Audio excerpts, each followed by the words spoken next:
ప్రార్థనలో మనం ఏం అడుగుతాం? నాకు అది కావాలి దేవా, నాకు ఇది కావాలి దేవా అని అడుగుతాం. కానీ ఏమంటే దేవుడికి అన్నీ తెలుసు. మనకు కావలసిన అడగకపోయినా కానీ ఆయన ఇస్తాను. దీర్ఘాయుష్ను అడిగాడు ఆయన, మరి ఆయనకి తెలీదా? నువ్వు దీర్ఘాయుష్ నువ్వు అడగలేదే, ఐశ్వర్యం నువ్వు అడగలేదే, ప్రార్థన చేశాడు ఆయన. చూడండి, అలా ప్రార్థన చేసినప్పుడు దేవుడు గమనించింది, నీకు కావలసింది దీర్ఘాయుష్ కావాలి కదా, కానీ నువ్వు దాన్ని అడగలేదు. నీకు ఐశ్వర్యం కావాలి కదా, నువ్వు దాన్ని అడగలేదు. ఇదిగో నీ శత్రువుల ప్రాణాన్ని నువ్వు కోరుకోలేదే, నిన్ను కూడా అడగలేదంటే అయినా దేవుడు. చూడండి, నీ వీటిని అడిగితే ఇవేమో అనుకున్నా, కన్నా వాటిని అడగలేదు నీవు.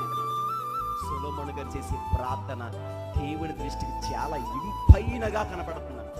ఒక ధూపం వలె వెళ్ళిపోయింది దాని దగ్గరికి. చూడండి, ఈరోజు మనం చేసే ప్రార్థనలో కూడా ఒక సొలొమోను